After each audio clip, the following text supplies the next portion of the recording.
Hello students, आप सभी का स्वागत है मैग्नेट ब्रेन्स हिंदी पर। मेरा नाम है अरुण और हम लोग बात कर रहे हैं कक्षा 11वीं के गणित विषय के बारे में। जैसा कि आप सभी विद्यार्थियों को पता है, मैग्नेट ब्रेन्स और मैग्नेट ब्रेन्स हिंदी आप सभी विद्यार्थियों को कक्षा 6 से लेकर 12 तक संपूर्ण विषय बिल्कुल मुफ्त पढ़ाता है। इसके लिए आपको किसी भी व्यक्ति को कोई फीस देने की आवश्यकता नहीं है, ना ही आपसे कोई ये कहने वाला है कि आप 2 वीडियो 3 वीडियो देखने के बाद इतने पैसे दीजिए। यहाँ पूरा कोर्स बिल्कुल फ्री है। चलिए शुरुआत करते हैं आज विविध प्रश्नावली की सीमा और अवकलज में। विविध उदाहरण आज हम लोग बात करेंगे, उसके बाद विविध प्रश्नावली होगी। विविध उदाहरण में आज हम लोग पहला सवाल जो देखने वाले हैं वो कुछ ऐसा है कि प्रथम सिद्धांत से f का अवकलज ज्ञात कीजिए, जहां f इस प्रकार से दिया गया है। तो सबसे पहले आपको चूंकि पता है कि अगर f दिया रहे तो मुझे f डैश x निकालने में कोई तकलीफ नहीं है, जो कि निकाला जाता है लिमिट h जाए शून्य के आसपास f x plus H minus F x बटा एच से, है ना। ये एक तरीका है, मतलब यही तरीका है प्रथम सिद्धांत से निकालने का। तो अगर प्रथम सिद्धांत से आप अवकलज निकालने की कोशिश कर रहे हैं तो आपको ये सोचना है कि एफ एक्स तो आपको दिया है, एक्स प्लस एच को अगर आप यहां x की जगह x प्लस एच लिखें तो कितना खतरनाक हो जाएगा। ऐसा एक सवाल था जहां मैंने आपको बताया था कि अगर अंश और हर को आप काट पीट सकते हो तो बहुत अच्छी बात रहेगी आपके लिए। जैसे आपको जो एफ एक्स दिया है ना, वो दिया है 2x प्लस 3 बटा x माइनस 2। आप चाहो तो अंश और हर को, मतलब अंश को हर से भाग दे के देख सकते हो, चाहो तो भाग दे के देख लो, चाहे ऐसे ही लिख दो कि सर ये जो 2x है मैंने यहां पर -4 और यहां +4 करके लिख दिया, किसी को कोई दिक्कत नहीं है। तो ये x माइनस 2, यहां से 2 बाहर निकालोगे तो x माइनस 2 आएगा, तो ये वास्तव में ऐसा हो जाएगा। अब देखो ये सवाल कितना सिंपल लगता है ना, देखना थोड़ा सिंपल ही लगेगा, मतलब उसके कंपैरिजन में इसका कैलकुलेशन सिंपल होगा। देखो कैसे, एफ एक्स ऐसा है तो आपने लिखा लिमिट h जाए शून्य के आसपास एफ एक्स प्लस एच, तो जहां जहां x होता है वहां वहां x प्लस एच लिखता हूं। अगर मैं इसको सरल नहीं करता तो यहां पर भी x प्लस एच आता और यहां पर भी x प्लस एच आता। अब सिर्फ एक जगह पर x प्लस एच आएगा, तो 2 plus 7 x plus H minus 2, ऐसा कुछ माइनस एफ एक्स। तो वही एफ एक्स तो वही है 2 प्लस 7 बटा x माइनस 2, और अंत में आपको यहां पर h से भाग देना पड़ेगा। क्या 2 से 2 गए? बिल्कुल गए। और यहां पर अगर आप इसको सिंपल करके लिखना चाहते हो तो लिमिट h गया शून्य के आसपास, ये 2 से ये 2 चले गए, 7 बटा ये है, तो यहां से अगर आप इस 7 को बाहर निकाल लोगे तो आपके सामने कैलकुलेशन ऐसा है, 1 बटा x प्लस एच माइनस 2 बटा 1 बटा x माइनस x बटा x माइनस 2, और ये h है ना। वही चीजें जो अभी तक करते आए हैं अपन। कैलकुलेशन किया तो लिमिट h गया शून्य के आसपास, 7 यहां पर, x माइनस 2 यहां, माइनस, इसमें अगर आप हर पद के आगे माइनस लगा दोगे तो x के आगे माइनस, h के आगे माइनस, 2 के आगे प्लस, और यहां x प्लस एच माइनस 2 और x माइनस 2, और भाग दे दो h से। x से x गया, -2 से -2 गया, माइनस h बता यहां पर, ये माइनस h इस h को खत्म कर देगा। देख लो चाहो तो, देखो ये x से x चला गया, 2 से 2 गया, माइनस h इस माइनस h को खत्म करेगा। तो आपके सामने ऊपर जो बच रहा है वो सिर्फ और सिर्फ इतना बच रहा है -7, क्योंकि माइनस चिन्ह अभी भी बचा है, और हर में x प्लस एच -2 और x माइनस 2। तो जहां जहां h है वहां वहां अब आप सीधा सीधा शून्य रख सकते हैं, क्योंकि पहले जो सीमा 0 बटा 0 रूप की आ रही थी अब वो नहीं आ रही है। तो आपने यहां पर शून्य रखा बस, क्योंकि यहीं पर h है। तो -7 बटा x माइनस 2 गुणा x माइनस 2, मतलब -7 बटा x माइनस 2 का वर्ग। फिनिश। ऐसे हल करना है सवाल को। डन। तो आगे बढ़ते हैं, आप इसे नोट कर सकते हैं, कोई परेशानी हो तो मुझे बता सकते हैं। प्रश्न नंबर पहले का या 19वें का दूसरा भाग, fx बराबर x प्लस 1/x। अब इसे तो हम इसे सरल नहीं कर सकते, अब सीधी बात तो ये है। तो क्या करेंगे, सीधा सीधा लिखेंगे कि f डैश x कितना होना चाहिए, ये होना चाहिए लिमिट h जाए 0 के आसपास एफ एक्स प्लस एच। प्रथम सिद्धांत से बोला इसीलिए, वरना मैं प्रथम सिद्धांत से नहीं बोला होता ना तो मैं प्रथम सिद्धांत के बिना इसको हल भी नहीं करता, मतलब सीधा सीधा मैं फिर सूत्र लगाता। तो एफ डैश एक्स बराबर limit h tends to 0, x plus H, जहां जहां x है वहां वहां x प्लस एच लिख दो। तो x प्लस एच यहां पर भी 1/x प्लस एच माइनस, है ना, देखो जहां जहां x था वहां वहां x प्लस एच लिख दिया, माइनस एफ एक्स मतलब x प्लस 1/x, भाग दे दो h से। तो देखो यार, थोड़ा सा अगर गौर करो सवाल पर, तो लिमिट h गया 0 के आसपास, x से x गए, सिर्फ बचा यहां h plus 1/x plus H minus x बटा h। अब थोड़ा इसे सरल कर लेते हैं इन दोनों का लघुत्तम लेकर। अगर इन दोनों का लघुत्तम लेकर हल करें तो f डैश x जो है वो मिलना चाहिए लिमिट h जाए 0 के आसपास। देखो लघुत्तम लेके हल करूंगा तो मैंने इसको यहां लिखा, इसको यहां लिखा, h को जैसा है वैसा रहने दिया अभी, h plus x minus x plus h बटा या माइनस h माइनस x, है ना, ये x यहां तो x प्लस h के आगे माइनस लगेगा तो माइनस x माइनस h, यहां x प्लस h और अंततः यहां पर भी h। फिनिश, कोई दिक्कत नहीं होनी चाहिए। f डैश x बराबर लिमिट h गया 0 के आसपास, x से x गया, अगर x से x गया तो यहां माइनस h यहां h, देखो क्या मिल रहा है, h माइनस h बटा x गुणा x प्लस h बटा h। ये h और ये h, इस h को अंश की वजह से यहां से आप h को बाहर निकाल सकते हैं, जैसे निकल जाएगा, जैसे यहां से और यहां से अगर आपने h को बाहर निकाल लिया तो यहां -1 यहां पर 1 और h से h बाहर निकला, h से h कट भी गया तो f डैश x बराबर लिमिट h जाए 0 के आसपास 1 माइनस 1/x गुणा x प्लस h। तो अगर x h की जगह अब 0 रखा जाए तो यहां 0 रखेंगे तो क्या मिलेगा, 1 माइनस 1/x गुणा x, जिसका मतलब होगा 1 माइनस 1/x का वर्ग। ठीक, आपने क्या किया, इतना सिंपल करने के बाद यहां h की जगह 0 रखा तो x प्लस 0 x ही होगा, तो x गुणा x मतलब x का वर्ग। ये दूसरा सवाल है 19वें का, प्रथम सिद्धांत की मदद से अवकलन। तो देखिए प्रथम सिद्धांत की मदद से अवकलन निकालना कोई कठिन नहीं है, एक लेंदी कैलकुलेशन है।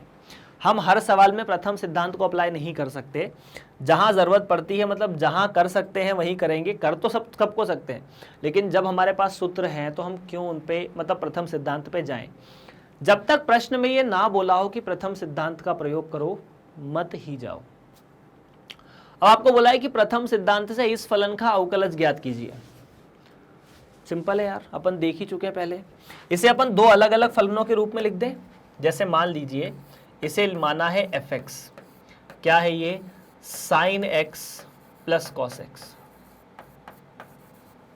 तो अगर मैं इसका f डैश x निकालने जाऊंगा, हमने प्रश्नावली में इसे हल जरूर किया है, h जाए 0 के आसपास, एफ एक्स प्लस एच आता है, ध्यान से सुनो क्या आता है, F x plus H minus F x भाग दिया जाए एच से। तो इस केस में एफ डैश एक्स का मतलब है लिमिट एच गया 0 के आसपास sine x plus H plus cos x plus H minus sine x minus cos x बटा एच। अब क्या करेंगे सर, ये sine x minus sine x plus H minus sine x, इसे पास पास लिख देंगे, और cos x minus cos x को पास पास लिख देंगे बटा एच। तो उस वजह से जैसा साइन का किया था वैसे आ जाएगा, यहां तो cos x minus sine x. वही तरीका जो आपने साइन और कॉस का किया था, आपको क्या करना है, साइन का अलग निकाल के कॉस का अलग निकाल के जोड़ना था बस, और कुछ नहीं करना था। तो that is the answer with the first principle. Done. चलिए प्रश्न नंबर 20 का पहला भाग भी समाप्त। 20 का दूसरा, ये थोड़ा अजीब सा सवाल है, चलो देखते हैं क्या आंसर आता है इसका। एफ एक्स बराबर ऐसा है एक्स साइन एक्स। तो अगर अवकलन निकालें प्रथम सिद्धांत से तो limit F x plus H minus F x बटा एच, है ना। तो जहां जहां x है वहां वहां f डैश एक्स, या जहां जहां x है पहले भाग में वहां वहां x प्लस एच लिख दिया जाए। जहां जहां आपको x दिखे तो x की जगह पर भी x प्लस एच और साइन की जगह पर भी x प्लस एच, है ना। Sine x plus H minus X sine X, भाग दे दो h से। क्लियर है क्या? अब इसका इसमें गुणा करके देखते हैं क्या आता है। f dash x limit h गया शून्य के आसपास, x का साइन x प्लस एच में गुणा किया। बड़ा समस्या वाली बात है ये, x गुणा sine x plus H plus h गुणा sine x plus H minus X sine X, भाग दे दो h से। अच्छा, साइन x प्लस एच में साइन a प्लस बी का सूत्र लग सकता है। साइन a प्लस बी क्या होता है, sine a cos B plus cos a sine B. तो विद दिस कैलकुलेशन अगर हम थोड़ा सा बियॉन्ड जाने की कोशिश करें तो f डैश एक्स जो है वो कैसा आएगा, ऐसा कुछ आएगा। लिमिट h गया शून्य के आसपास, देखना क्या क्या मिलने वाला है x। अब थोड़ा सा ना यहाँ कैलकुलेशन काफी प्रॉब्लमेटिक भी होने वाला है क्योंकि बहुत सी चीजें लिखनी है और जगह थोड़ी कम है। साइन a प्लस बी तो साइन a कॉस बी, ठीक है। तो sine x cos h plus cos a sine b तो कॉस x साइन h, इसके साथ में गुणा साइन h यहां आ जाएगा। अच्छा, एक चीज छोटी सी यहां एक नोट करने वाली ये भी है कि हम सीमा निकाल रहे हैं ना, अभी अवकलज तो निकाल रहे हैं लेकिन हमारा मुख्य उद्देश्य में सीमा निकालने का है। ये इसको रहने देता हूं, h sine x plus H को अभी थोड़ी देर के लिए रहने देता हूं। h sine x plus H को रहने दिया, माइनस x साइन x, भाग दे दो h से। अब थोड़ा सा यहां कैलकुलेशन वाला जो पार्ट है वो आपको समझना पड़ेगा। देखो कैसे, जब h 0 पर जाएगा तो cos h 1 हो जाएगा, ठीक है। इस 1 में साइन x का गुणा तो साइन x, बाहर वाले x का गुणा तो x sine x, x sine x इस x साइन x को खत्म कर देगा। बात ऐसी है, तो f डैश x बराबर लिमिट h गया शून्य के आसपास, यहां पर मिलेगा x cos x sine h minus h sine x plus H, भाग दे दो h से। अच्छा, ये जो है ना, मतलब जब मैं यह चीजें लिख रहा हूं, ये cos x जो है वो शून्य पे 1 पे जाएगा, शून्य हो जाएगा। यहां पर आप इसे थोड़ा सिस्टमेटिक ऐसे कर सकते हैं कि x sine x cos x minus x sine x, हमने x साइन x को बाहर ले लिया तो बचा cos h माइनस 1 बटा h, और इसकी सीमा सूत्र के हिसाब से शून्य होती है। हम लोग देख चुके हैं, हम लोग क्या देख चुके थे, एक सूत्र अगर आपने पढ़ा हो तो सूत्र यह था कि लिमिट h जाए शून्य के आसपास cos h माइनस 1 बटा h, चाहे ये कहो या 1 माइनस cos h बटा h कहो, ये शून्य ही होती है। इस वजह से इसको शून्य लिखा जाता है ना। खैर, तो अब वो साइन x प्लस एच को और थोड़ा हल करना पड़ेगा। आप यहां पर भी सीमा को अप्लाई कर सकते हैं थोड़ा सा पार्ट में, मतलब ये जो साइन h बटा h है ये भी 1 हो जाएगा, बाकी उसके आगे h रहेगा, उसमें कोई दिक्कत नहीं है। सो अगर इसे अलग अलग करोगे तो एफ डैश एक्स जो है वो कुछ ऐसा है, लिमिट एच गया शून्य के आसपास, देखना क्या होगा, एक्स कॉस एक्स साथ में साइन एच बटा एच माइनस, अगर इनके साथ एच से एच किया तो साइन एच से एच कैंसल, यहां पर साइन एक्स प्लस एच। तो अगर एच गया शून्य के आसपास तो भाई साहब ये तो 1 और यहां एच को शून्य पर जाने पर सिर्फ और सिर्फ साइन एक्स, क्या बच रहा है, सिर्फ और सिर्फ साइन एक्स, इसके अलावा तो कुछ नहीं, कुछ नहीं। हाँ यहां पर ये माइनस की जगह प्लस चिन्ह था तो ये प्लस ही चिन्ह आएगा, डन। सो डन, यहां प्लस था ना इसके आगे, ये प्लस था, तो मिला ये x cos x plus sine x, और ये आपका जवाब है।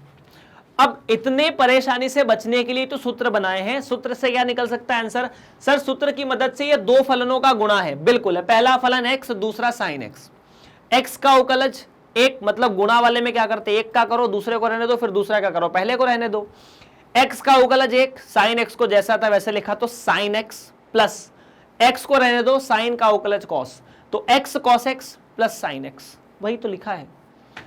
इस तरह से प्रश्न नंबर 20 समाप्त होता हुआ दूसरा पार्ट उसका। प्रश्न नंबर 21 का पहला कि एफ एक्स बराबर साइन 2x के अवकलज का परीक्षण कीजिए। अपन ने अभी सूत्र पढ़ा भी है, इस चीज को तो अपन ने हल वैसे भी किया था, या तो आप वैसे कर सकते हैं या साइन 2x को 2 साइन एक्स कॉस एक्स लिख सकते हैं, 2 साइन एक्स कॉस एक्स लिखेंगे, 2 को बाहर रखो, फिर साइन एक्स का अवकलन रखो, कॉस को रहने दो, फिर कॉस का करो, साइन को रहने दो, फटाफट बताओ क्या जवाब आता है इसका। देखो इस तरह के सवाल को, अवकलन के हर सवाल को आप प्रथम अवकलज से कर सकते हो, चिंता की कोई बात नहीं है, मतलब प्रथम अवकलज परीक्षण जो है उससे हम हर सवाल को कर सकते हैं, लेकिन प्रथम अवकलज परीक्षण के अंदर बहुत बड़ा कैलकुलेशन है और सीमा निकालनी पड़ती है, और हमें वास्तविक जीवन में ना इसके अवकलज से मतलब है, उसका अवकलज कैसे आया इस बात से कोई मतलब नहीं है। तो यहां पर अगर आप इसको हल करने जाएंगे तो एक ऑप्शन तो आपके पास हमेशा रहेगा, वो होगा प्रथम अवकलज परीक्षण, और जब तक सवाल में स्पष्ट रूप से ना दिया जाए कि इसका अवकलज प्रथम अवकलज सिद्धांत से या प्रथम अवकलज परीक्षण से निकालो, तब तक मत करना, ना इसको सॉल्व करने की कोशिश करना इससे।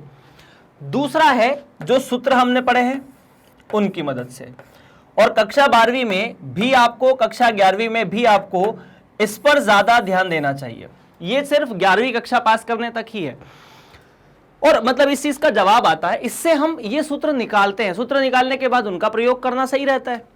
अभी हम बात करेंगे सूत्र विधि से इस सवाल को हल करने का। 21वें जो प्रश्न है इसमें हम लोग यही करने वाले हैं, पहला भाग है 21वें का कि एफ एक्स बराबर साइन 2x के अवकलज का परिकलन कीजिए। क्लियर है? अब साइन 2x के बारे में सोचो, मैंने आपको सूत्र में भी 2 तरह की विधि यहां बता सकता हूं, मैं सूत्र वाली दोनों विधियां आपको बताने की कोशिश करूंगा ना। चलो 1 बाय 1, पहली विधि मेथड नंबर 1, बिना किसी परेशानी के, क्या आप लोग तैयार हो? हाँ जी सर। एफ एक्स बराबर साइन 2x, बहुत अच्छी बात है। क्या मुझे एक छोटा सा सूत्र पता है त्रिकोणमिति का? क्या? चूंकि साइन 2 थीटा का सूत्र मैंने आपको लिखाया था, क्या होता था वो? 2 साइन थीटा गुणा कॉस थीटा। तो इसीलिए मैंने ये जो एफ एक्स आपको थोड़ा सिंपल सा दिख रहा था, इसको थोड़ा सा कॉम्प्लिकेटेड किया, साइन एक्स कॉस एक्स। अभी मेरी बात को बड़े ध्यान से सुनना, क्या ये साइन 2x, 2 साइन एक्स गुणा कॉस एक्स 2 भिन्न फलनों का गुणा है? हाँ, साइन एक्स और कॉस एक्स। अगर ये 2 भिन्न फलनों का गुणा है तो क्या यहां गुणन नियम लगाया जा सकता है? किस चीज का? अवकलज का। अवकलज का गुणन नियम क्या कहता था? वो ये कहता था कि अगर हमारे पास u और v नाम के 2 फलन हो जो कि x के 2 भिन्न फलन हैं, ठीक है, और इनका अगर मैं अवकलज x के सापेक्ष करता हूं तो सबसे पहले मुझे u का अवकलन करके v को छोड़ देना चाहिए कि हम v को माफ करेंगे, फिर हमें u को माफ करने के बाद u को पकड़ना चाहिए, v को पकड़ना चाहिए। मतलब बेसिकली आइडिया वही है कि आप पहले एक किसी भी फलन का अवकलन कर दीजिए, फिर दूसरे का कर दीजिए, ठीक है। जब पहले का करेंगे तो दूसरे को जैसा लिखा है वैसा लिखा रहने देंगे, फिर जब पहले का करेंगे या दूसरे का अवकलन करेंगे तो पहले को जैसे लिखा है वैसा लिखा रहने देंगे। दैट इज द गुणन नियम, है ना, मल्टीप्लिकेशन रूल। सो नाउ अगर मैं कहूं कि अब मैं इस फलन का x के सापेक्ष अवकलन करता हूं, तो f का अवकलन x के सापेक्ष होना चाहिए f डैश x, है ना जी। यहां पर आप कुछ कुछ चीजें हमेशा याद रख ले, कंफ्यूजन आपके दिमाग में बिल्कुल नहीं होना चाहिए कि यदि आपको बोला जाए ना y बराबर fx, तो अवकलन करने पर इसे लिखा जाता है dy बटा dx, जो कि हम डिस्कस कर चुके थे इनिशियली। इसका मतलब होता था y में बदलाव किसके सापेक्ष, x के सापेक्ष, जिसे आप ऐसे भी लिख सकते हो dfx बटा dx या फिर f डैश x। और सामान्य तौर पर इसे कक्षा 12वीं में आप y डैश भी लिख देंगे। y डैश का मतलब है y का अवकलज, है ना। तो ये अलग अलग नोटेशन है, किसी प्रश्न में क्या लिखा रहेगा, किसी प्रश्न में क्या लिखा रहेगा, चिंता की कोई बात नहीं है। सो अगर मैं यहां पर गुणन नियम लगाऊं, और मैंने आपसे कहा है कि अवकलज में इस दो का कोई मतलब नहीं अगर वो किसी नंबर के साथ गुणा है तो ये दो तो बाहर है ना जी, ठीक है। साइन एक्स का अवकलज सूत्र याद है, चलो फिर से लिख लेते हैं अपन। साइन एक्स का अवकलज सर अगर करने जाएंगे तो साइन एक्स का जो अवकलज है वो होता है कॉस एक्स, और अगर मैं कॉस एक्स का अवकलज करने जाऊंगा तो वो होगा माइनस साइन एक्स। तो सबसे पहले साइन एक्स का अवकलज कितना होता है, कॉस एक्स, लिखा है ना मैंने, बिल्कुल। तो साइन एक्स का अवकलज तो मैं यहां कॉस एक्स लिख देता हूं। आपको चूंकि डिफरेंशिएट ये चीजें बड़ी आसानी से हो जाए, इसलिए मैं थोड़े अलग अलग कलर का प्रयोग करने की कोशिश कर रहा हूं। बाद वाला कॉस एक्स जैसा लिखा है वैसा लिख दिया, है ना। दूसरा, फिर हम जैसे ये चीज हो चुकी है, u का अवकलन हो चुका है, v को रहने दिया, u को हमने साइन मान लिया, v को कॉस मान लिया था, इतनी सी बात थी। प्लस लगाया उसके बाद ये है कि ये जो यहां लिखा हुआ है cos x लिखा हुआ था, मतलब हम u को जैसा लिखा है वैसा लिखा रहने देंगे। u क्या था, u sin x है, तो हमने sin x को जैसा लिखा है वैसा लिखा रहने दिया, और अभी अवकलज किया v का अवकलज मतलब माइनस cos x, ताकि यह चीज आप लोगों को बहुत अच्छे से डिफरेंशिएट हो जाए कि कब किसका अवकलन किया हुआ है। cos x में गुणा, क्या ये 2 cos का वर्ग x होना चाहिए, बिल्कुल, माइनस sin x, अच्छा ठीक है, यहां sin x आएगा ना, cos x नहीं आएगा, वेट, cos का cos, ठीक है, ओके। अब sin x का अवकलज, क्योंकि v था, v cos था, cos का अवकलज माइनस sin गुणा sin माइनस sin का वर्ग, क्योंकि माइनस आगे लगा हुआ ही है। क्या आपको एक और सूत्र याद है, साइन का वर्ग गुणा कॉस का वर्ग। अभी इसी सवाल को ना, इसी जवाब को, ये जवाब है, that is the final answer. मैंने लिख दिया कि ये आंसर है सर, ठीक है। लेकिन त्रिकोणमिति वालों में एक से ज्यादा तरीके के आंसर आ जाते हैं। देखो कैसे, मैं बताता हूं। यहां पर कॉस का वर्ग माइनस साइन के वर्ग का सूत्र लगा सकते हैं, ठीक है। अवकलज तो हम लोग कर चुके ना, अब अवकलज का स्कोप तो बचा नहीं है। तो क्या मैं लिख सकता हूं, ये cos 2 या 2 cos 2x के बराबर है। क्यों? इसका जवाब जानने के लिए आपको एक छोटा सा सूत्र पता होना चाहिए, cos 2x। cos 2x कितना होता है, ये होता है cos का वर्ग x माइनस साइन का वर्ग x। तो ये cos 2x हो गया, बिल्कुल चिंता की कोई बात नहीं। इसी cos 2x को अगर आप चाहो तो सिर्फ और सिर्फ साइन के पद में लिख सकते हो, सिर्फ और सिर्फ cos के पद में लिख सकते हो। कैसे, ये आपको मैं होमवर्क के रूप में दे रहा हूं। आंसर ये भी है ना।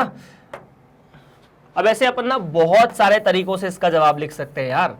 जब बहुविकल्पी सवाल आते हैं ना और एक से ज्यादा आंसर करेक्ट होते हैं, तो जैसे मान लीजिए मैंने आपसे पूछा कि sin 2x का अवकलज निकालिए, तो इस तरह के सवालों में, और अगर बहुविकल्पी सवाल है और वहां एक से ज्यादा विकल्प सही हो, तो निश्चित तौर पर ये दोनों चीजें ऑप्शन में रखी जानी चाहिए। हमें तो उलझाना है, उलझा सकते हैं आप लोगों को। सो खैर, मुद्दे की बात ये नहीं है। मुद्दे की बात है कि अगर इस cos के वर्ग को मैं 1 माइनस साइन का वर्ग लिख दूं, ये आपको करना है ना, ये मैं नहीं करूंगा। और इस साइन के वर्ग को एक बार, दूसरी बार में साइन के वर्ग को 1 माइनस cos का वर्ग लिख दूं, तब भी ये चीज एक चौथा रिजल्ट जनरेट कर देगी। करके देखो, ये बहुत सिंपल है, ये आप लोगों को करना है। आपकी किताब में आंसर या तो ये दिया होगा या ये दिया होगा, यहीं तक ही आपको रोक देना। यहां तक भी रोक दोगे तो आपको पूरे नंबर मिलेंगे। डन।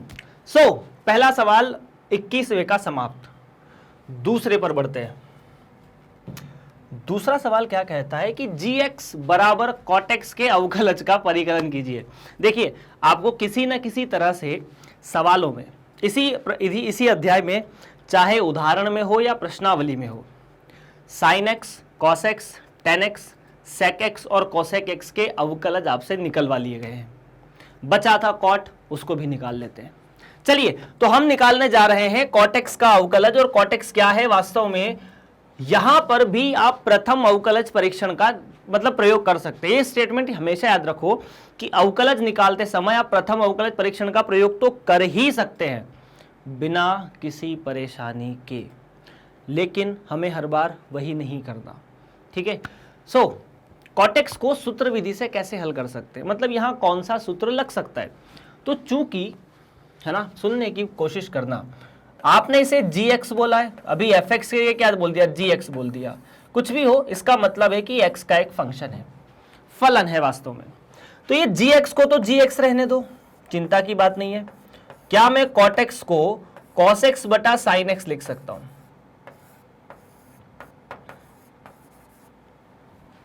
हाँ जी। और यदि मैं यहां पर मान लेता हूं कि यार एक काम करते हैं, फिर मान लेते हैं कि u जो है वो cos x है और v जो है वो sin x है, तो जो आपका gx है वो u बटा v तरह का हो चुका। देख लो, आपने cos x को u माना है और इसे v माना है, तो u बटा v तरह का gx हो चुका है। अच्छा, अगर gx u बटा v तरह का हो चुका है, तो अब एक छोटी सी बात और सोचने की कोशिश करो। जब एक फलन दूसरे फलन का अवकलज होता है, या जब एक फलन दूसरे फलन के हर में होता है, तब हम यहां तो भाग वाला नियम लगता है ना। और ये क्या कहता है, वो सूत्र है बेसिकली, इसे आप ऐसे नोट भी कर सकते हैं। g का जो अवकलज है क्या होता है सर, पहले ऊपर वाले का अवकलज कर दो। ठीक है, v को छेड़ना नहीं है, माइनस लगाना है। अब गुणा वाले में प्लस लगाते थे, u वाले को नहीं छेड़ना, v वाले का अवकलज, और बाद में आप v के वर्ग से भाग दे दो। यही था, सूत्र यही है ना जी। सो इन दिस केस सबसे पहले फटाफट दो तीन चीजें बताओ यार। अगर u cos x है तो u का डैश कितना, मतलब cos का अवकलज माइनस sin x। हाँ जी सर, ठीक है। और v का डैश sin x का अवकलज कितना होगा, cos x। ठीक, याद है। सो u डैश मतलब sin x माइनस साइन के साथ। देख लो, तो g डैश x जो है उसमें यहां पर आपको मिलेगा sin x, लेकिन माइनस साइन के साथ। क्यों?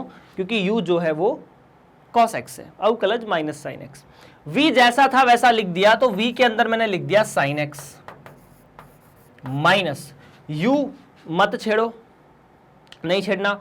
cos का अवकलज cos, या v का अवकलज cos x, cos u था और v डैश की जगह cos x, तो यहां पर तो cos x, बाद में फिर cos x, और भाग दे दिया जाए किससे, v का वर्ग मतलब sin x पूरे का वर्ग, ऐसा कुछ।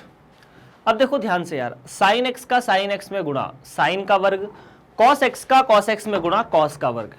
अगर मैं यहां से एक माइनस चिन्ह का, मतलब यहां से अगर माइनस को कॉमन ले लिया जाए तो ये बनेगा sin का वर्ग x प्लस cos का वर्ग x, ठीक है, बटा sin का वर्ग x।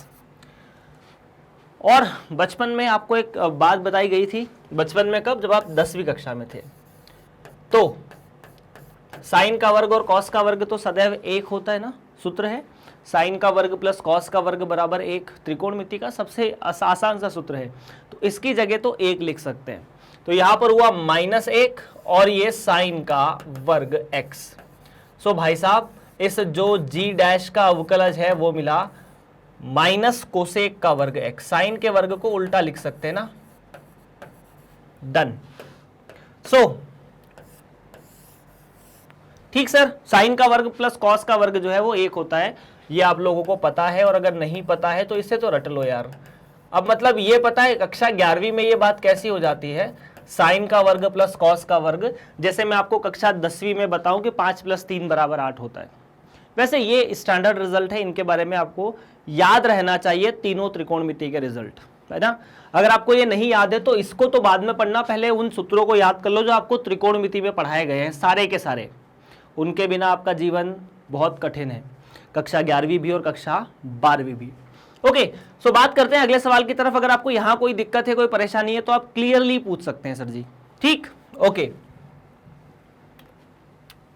वाह। अब इस सवाल को देखो, अभी तक आपने जितने भी सवाल किए हैं, पहले सवाल पढ़ लेते हैं। 22वें का पहला प्रश्न है कि x की घात 5 - cos x बटा sin x का अवकलज ज्ञात कीजिए। मतलब एक फलन है, हमें इसका अवकलज निकालना है। अब ये फलन कैसा है, इस पर थोड़ा सा गौर कीजिए। अभी तक आपने जितने भी फलन पढ़े हैं, या तो वो बहुपद फलन थे, या वो परिमेय फलन थे, या त्रिकोणमिति फलन थे, है ना।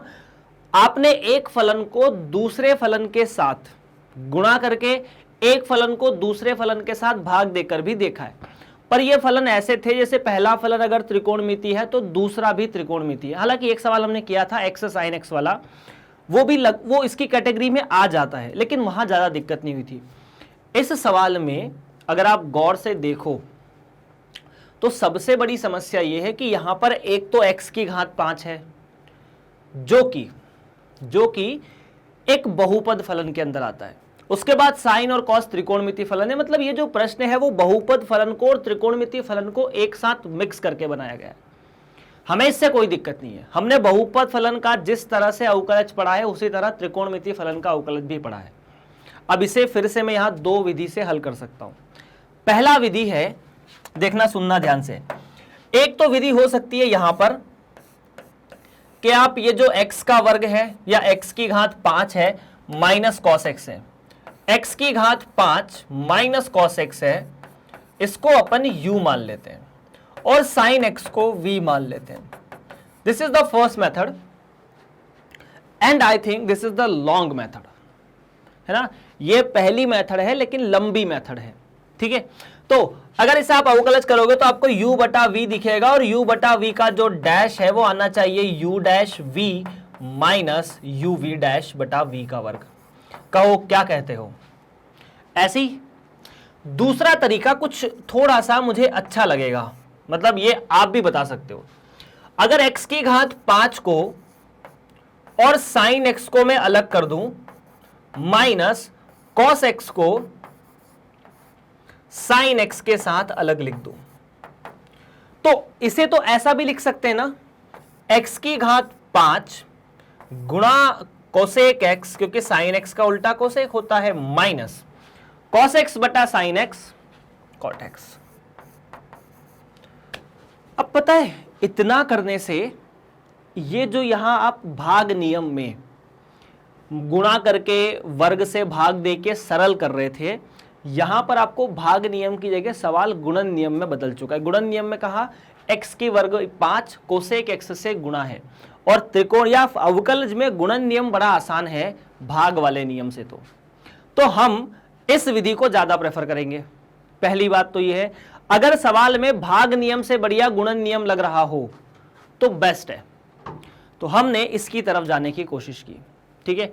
सो मैं इसे हटा रहा हूं और फिर से उस सवाल को लिख रहा हूं सेकंड मेथड से। फर्स्ट मेथड से अगर आपको करना है तो आप इसे हल करके देखिए, और मैं आपको गारंटी के साथ कहता हूं कि आपका जवाब और इस सवाल को जैसे मैंने हल किया है वो और आपकी किताब के जवाब तीनों अलग अलग हो सकते हैं।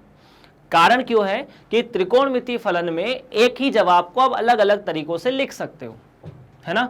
तो हमें कोई दिक्कत नहीं है, हमें अपने आप पे सवाल में या जवाब में कॉन्फिडेंट रहना चाहिए कि हमने जो किया है वो सत्य है। दैट इज मोस्ट इंपॉर्टेंट, ठीक है सर जी। अगर आत्मविश्वास नहीं है तो शायद कोई भी आप पर विश्वास ना करेगा। आप तो करो ना करो, आत्मविश्वास है नहीं तो आप भी कैसे करोगे। खैर इसे मान लेते हैं fx।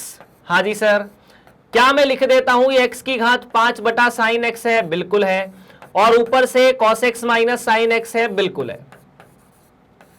डन है क्या? डन है। क्या इसे लिखा जा सकता है कि ये fx नाम का एक फलन है? बिल्कुल है। क्या मैं इसे लिख सकता हूं x की घात 5 और साइन x का उल्टा cosec x minus cot x। Now सुनो मेरी बात, fx जो है वो दो फलनों का पहले तो घटाव है, एक फलन ये, दूसरा फलन ये। तो अगर आपने fx वाले मामले में या किसी फलन में ऐसा पढ़ा हो कि यार एक फलन है f जो कि g प्लस h है या g माइनस h है, चिंता की बात नहीं है। तो अगर मुझे f का डैश निकालना है तो मैं g का डैश निकाल के h का डैश में माइनस कर दूं, यह सूत्र होता है। अब यहां g क्या है इसे मान लेते हैं, h क्या है कॉट को मान लेते हैं। सो हमने माना अच्छा, ये इसे पहला रिजल्ट बोल देते हैं, है ना, सवाल रखने में तब रखने में चीजें आसान रहेगी। एक gx नाम की चीज है जिसे लिखा जाए x की घात 5 कोसेक x, और hx नाम का एक फलन है जो कि है कॉट x। ठीक, मानने में तो कोई दिक्कत नहीं है, ठीक है। अब देखो हम पहले gx का अवकलज निकाल लेते हैं। gx बराबर, क्योंकि cot x का अवकलन निकालना आपको आसानी से आता है, अभी तो पढ़ा है। ओके, क्या ये दो फलनों का गुणा है u और v? u मतलब x की घात 5, v मतलब कोसेक x। तो अगर मैं कहूं कि इसे अपन ने यार u मान लिया, है ना, माना u नाम का एक फलन है x की घात 5 और v नाम का फलन है कोसेक x। तो अगर मैं जनता से पूछूं कि x की घात 5 का अवकलज कैसा, तो पूरी जनता मेरे हिसाब से इस बात को लेके बड़ी कॉन्फिडेंट है कि हम u का अवकलज जो है वो बड़ी आसानी से कर सकते हैं। सर 5 सामने आ जाएगा और घात जो है वो एक कम हो जाएगी। ऐसा अपन कैसे बोल पा रहे हैं? ऐसा इसलिए बोल पा रहे हैं कि x की घात n का जो अवकलज होता है उसमें n सामने आ जाता है और घात एक कम हो जाती है ना।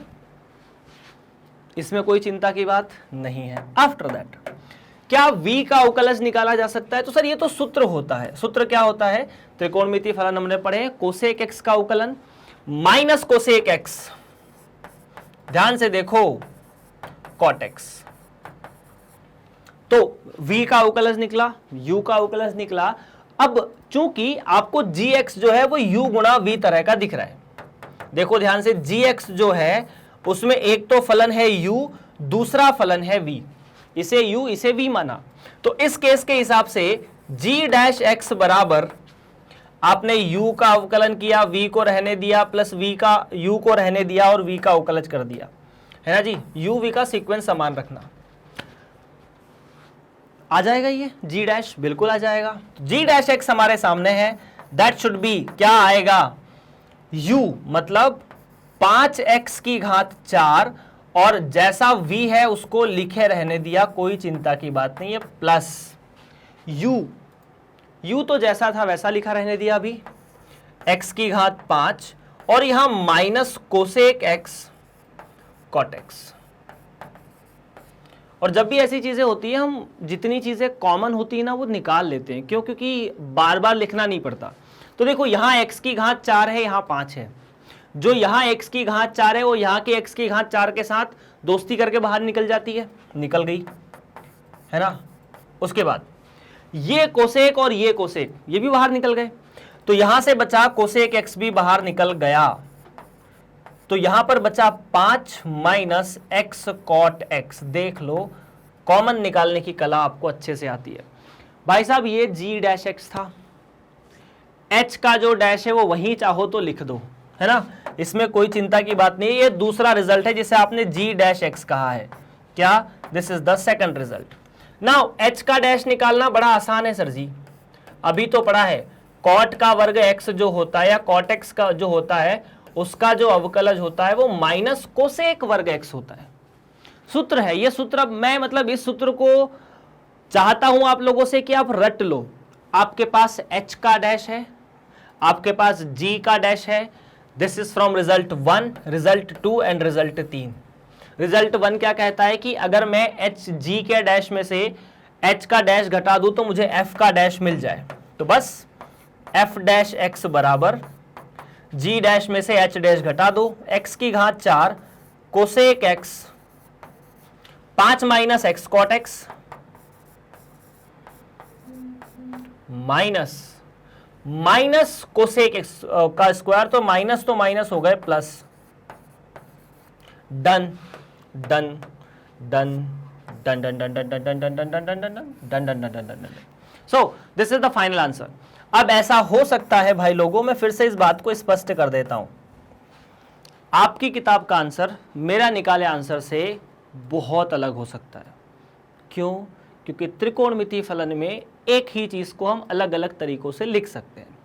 जैसे मान लीजिए अगर किसी सवाल का जवाब आया 1, तो आपकी किताब में उसे साइन का वर्ग x प्लस कॉस का वर्ग x भी लिखा हो सकता है। डन। सो प्रश्न नंबर 22 यहां पर समाप्त है। अगर आपको इसमें कोई दिक्कत है, कोई परेशानी है, तो बिना झिझक के आप कमेंट कर सकते हैं। आगे बढ़ते हैं अपन 22 का दूसरा भाग, x बटा 10x या x cos x बटा 10x का अवकलन निकालिए। और यहां पर सवाल जो है उसमें अवकलन तो निकालना ही, अवकलन तो करना ही है, पर फिर से एक फलन बटा दूसरा फलन है। एक फलन बटा दूसरा फलन हमारे लिए आसान नहीं है, मतलब मुश्किल आती है। इसीलिए हम जैसा हमने अभी सवाल किया ना वैसे ही करने की कोशिश करेंगे कि इसे मान लेंगे fx, हाँ जी, x प्लस कॉस एक्स साथ में 10x, वो तो ठीक है। अगर मैं इसको ऐसे भी लिखने की कोशिश करूं तो ये मिलेगा x cot x plus cos x यहां है, cos x यहां है, तो यहां से मिल जाएगा cos का वर्ग x बटा sin x। ना ना ना ना ना ना, अगर इसे अलग अलग करोगे तो sin x नीचे आएगा, cos ऊपर चला जाएगा, तो cos का वर्ग x, which is a problematic thing. और यहां से हम होते हैं फंसना शुरू। देखिए पहले भाग का अवकलन हमारे लिए बहुत आसान है। x cot x, गुणा नियम करो, एक बार x का अवकलन, एक cot x को रहने दो, फिर एक x को रहने दो cot x का अवकलन। लेकिन cos का वर्ग x बटा sin x, अगर इसमें से एक cos और sin को लिख दोगे तो cot x आ जाएगा, साथ में बचेगा cot x गुणा cos x। देख के रख ले, देख लो, इसे अपन cot x गुणा cos x लिख सकते हैं। ऐसा भी कोई सूत्र पुत्र नहीं होता। तो अगर ऐसा कोई सूत्र नहीं होता तब हम क्या सोचेंगे? देखो, हम सोचने की कोशिश करेंगे कि किसी न किसी तरीके से इसे उस रूप में लेकर आया जाए जहां हम सूत्र लगा सकते हैं। और यहां से होती है रियल प्रैक्टिस शुरू। मतलब ऐसे सवालों में आपको रियल प्रैक्टिस की जरूरत होती है कि आप किस तरह से इसे मोल्ड करेंगे, किस तरह से इसे लिखने की कोशिश करेंगे कि ये जो प्रश्न है ये वास्तविक एक सूत्र में कन्वर्ट हो जाए। अब देखिए, आपने मतलब जैसा हमने पिछले सवाल में किया वही टेक्निक लगाई, तो हमें ऐसा मिला कि हम इसको डायरेक्टली सॉल्व नहीं कर पा रहे, है ना। तो पहले एक काम करते हैं, इसे इसके तरीके से सॉल्व कर लेते हैं। दूसरा ये तरीका भी है, मतलब इसे दोनों तरीके से सॉल्व करने की कोशिश करते हैं। इस तरीके में थोड़ी सिंपल ही है कि इस कॉस के वर्ग को 1 माइनस साइन का वर्ग लिख दो। क्या करो, ये सरल है, ठीक है। मैं बता देता हूं क्या करना है, फिर अपन बात करते हैं। एक काम करते हैं, इस fx को ऐसा लिख देते हैं अपन, ये fx को लिख दिया x cos x या x cot x plus cos के वर्ग को 1 माइनस साइन का वर्ग x लिखा जा सकता है क्या? क्यों लिखा जा सकता है? क्योंकि साइन x जो है उसका वर्ग अगर मैं cos x के वर्ग के साथ जोड़ देता हूं तो वो 1 आता है, और ये हर वास्तविक x के लिए सही होता है। इसीलिए cos का वर्ग बराबर 1 माइनस साइन का वर्ग। इसे अलग अलग करके देखो। अभी मैं सिर्फ सवाल को सरल कर रहा हूं, अभी तो मैंने हल करना शुरू नहीं किया है। x cot x कोई दिक्कत नहीं है, ये मिला x cot x प्लस 1 बटा साइन x का मतलब कोसेक x माइनस साइन से साइन कटा साइन x। अब इनमें से ऐसी कौन सी चीज है इसका अवकलन आपको नहीं पता है? फटाफट बोलो इसका आंसर क्या होगा। देखो, x का अवकलन मुझे पता है, cot x का अवकलन भी पता है, cosec x का भी पता है, sin x का भी पता है। मतलब ये इस रूप में बदल चुका है कि हम यहां से सूत्र सीधा सीधा लगा सकते हैं। पहली बात तो ये कौन कौन सा सूत्र है सर? सूत्र ऐसा है कि अगर आपको f का अवकलज निकालना है तो यहां तो लगेगा गुणन नियम। इतने से भाग में कौन सा नियम? गुणन नियम। गुणन नियम। अब गुणन नियम क्या कहता है? गुणन नियम कहता है कि अगर दो फलन है, इसे u मान लो, इसे v मान लो, तो अगर u और v का गुणा है तो आप सबसे पहले u का अवकलन कर दो। लिखने का तरीका इसको ऐसे लिख सकते हैं अपन पहले कि हमने x का अवकलज कर दिया, जिसे हमने x डैश कहा, cot x को रहने दिया, प्लस फिर x को रहने दिया और cot x का अवकलन कर दिया, प्लस फिर कोसेक x का अवकलन कर दें, क्योंकि ये जो चीज है वो गुणा में है तो हमें कोई चिंता की बात नहीं है, माइनस साइन x का अवकलन भी कर देंगे क्योंकि ये भी गुणा में है तो हमें चिंता की कोई बात नहीं है। डन है क्या? डन है, चिंता की कोई बात यहां नहीं होनी चाहिए। सूत्र क्या लग रहा है कि u और v का जो डैश है वो u dash v plus v u v dash होता है। और दूसरा कि अगर कोई फलन f प्लस ऐसे लिखा हुआ है ना सर, तो इसका अवकलन करते समय मैं g का अवकलन कर दूंगा और h का अवकलन कर दूंगा। मतलब जो प्लस चिन्ह है उससे फर्क नहीं पड़ता, ठीक। तो जहां जहां भी प्लस चिन्ह था हमने कोई परेशानी नहीं उठाई, इसको रहने दिया जैसा था वैसे ही। नाउ f डैश x के बारे में फाइनली आपका जवाब क्या हो सकता है कि x का अवकलन तो 1, तो बचा सिर्फ और सिर्फ cot x, इसका अवकलन 1। x को रहने दिया, cot का अवकलन माइनस कोसेक का वर्ग, कोसेक x का अवकलन, ये दोनों चीजें हो गई यहां पे ना, दोनों, ये भी हो चुका है, ये भी हो चुका है। कोसेक का अवकलन minus cosec cot minus sine X का अवकलन तो कॉस एक्स होता है तो कॉस एक्स होगा। अब इसे हल करने में, मतलब इसे सरल करने में शायद हम परेशान हो जाएंगे, इसको यहां लिख के भी छोड़ा जा सकता है। This is the first answer जो आपको मिल जाएगा। डन, ये हमारा उत्तर है यहां से पहला। दूसरा तरीका आप इसे u बटा v मान लीजिए, एक बार उससे करके देख लेते हैं। चलिए अब उससे देख लेना, आंसर लगभग वैसा ही, ऐसा ही नहीं आएगा जैसा हम लोग चाहते हैं, जैसा हम लोगों ने निकाला है। हमने माना x प्लस कॉस एक्स बटा टेन एक्स, ये दूसरे भाग को या दूसरे वाले पार्ट को अपन यहां हल करने की कोशिश कर रहे हैं। देखना ध्यान से, fx है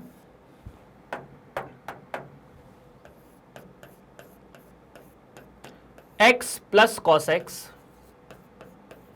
बटा टेन एक्स।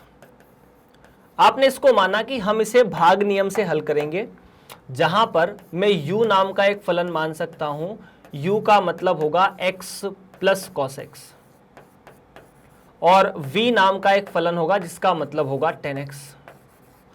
अगर मुझसे कोई कहे कि u का अवकलन निकालो, तो u का अवकलन u डैश, x का अवकलन 1 और cos का अवकलन माइनस साइन, और v का डैश निकालने जाऊंगा तो 10 का अवकलन sec का वर्ग x होता है।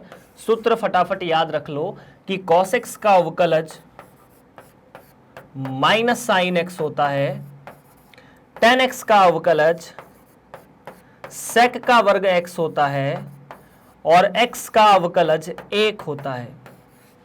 डन है, ठीक है। सो क्या इसे u बटा v माना जा सकता है? हाँ जी, माना जा सकता है। तो ये जो fx है वो u बटा v तरह का फंक्शन है, और अगर मैं इसका डैश निकालूंगा तो सूत्र ये कहता है कि आप u का अवकलन कर दो v minus u v dash बटा v का वर्ग। ठीक है जी, u dash v v dash, सब कुछ हमारे सामने, बस हमें आंसर रखना है। तो देखो f डैश x क्या आएगा, u डैश मतलब 1 माइनस साइन x। v के बारे में आपको कोई जानकारी है क्या? v डैश, v के बारे में जानकारी इतनी है कि ये 10x है, माइनस u जैसा है वैसा x प्लस कॉस x, और v डैश मतलब sec स्क्वायर x। और यहां पर v की जगह आपको हर में v का वर्ग लिखना है, मतलब 10x का वर्ग। अब आप इसे, मतलब finally this is your answer, क्योंकि यहां हम बहुत कुछ सिंप्लीफाई नहीं कर सकते, तो यहां पर जो आंसर है उसको लिखा जा सकता है कि सर यही आपका जवाब है। अब देखो, क्या ये जवाब और ये जवाब आपको समान दिख रहे हैं? नहीं, इन्हें हम एक दूसरे में बदल सकते हैं, कन्वर्ट कर सकते हैं। That is the beauty of trigonometry. तो चलिए 22वां सवाल भी यहां पर समाप्त होता हुआ, और अगर 22वें सवाल के साथ आप लोगों को इस विविध उदाहरण के सारे सवाल समझ में आ चुके हैं तो एक बार मेरा आप लोगों से रिक्वेस्ट ही होगा आगे वाला वीडियो देखने के पहले कि आप विविध प्रश्नावली को एक बार खुद से हल करने की कोशिश कीजिए, जो एक एडवांस चीज हो जाएगी आपके लिए। अगर वो नहीं होती है तो इसी विविध उदाहरण को एक बार खुद से हल करने की कोशिश कीजिए। ये एक नॉर्मल सी चीज है, जो हम पढ़ चुके हैं हमें उसको एक बार रिवाइज करना और कुछ नहीं। डन है? तो चलिए अभी की कहानी निपटाते हैं, मतलब फिनिश करते हैं और आगे बढ़ते हैं। तो सर अगर आप इन वीडियोस को मैग्नेट ब्रेन्स के यूट्यूब चैनल पर देख रहे हैं तो बहुत अच्छी बात है, अदरवाइज आप इन वीडियोस को मैग्नेट ब्रेन्स की ऑफिशियल वेबसाइट पर भी देख सकते हैं www.magnetbrains.com। वहाँ पर जाकर आपको CBSE हिंदी माध्यम में कक्षा 11वीं का चयन करना है। जैसे ही आप कक्षा 11वीं का चयन करेंगे आपको वहाँ पर गणित विषय NCERT वाला लॉजिक दिख जाएगा। जैसे ही आपको NCERT दिखा मतलब यहाँ पर आपको सबसे पहले तो पाठ्यक्रम की पूरी जानकारी रहेगी कि आप क्या पढ़ रहे हो और क्यों पढ़ रहे हैं। उसके बाद आपको यहाँ पर बहुत सारे वीडियो लेख, बहुत सारे टॉपिक्स रहेंगे। जिस टॉपिक पे आप क्लिक करोगे उसके वीडियो आपके सामने चलना शुरू, मतलब उसके सारे वीडियो खुल जाएंगे। जिस वीडियो पे क्लिक करोगे वो चलना शुरू हो जाएगा। ठीक है, तो बस अब इतना सही है।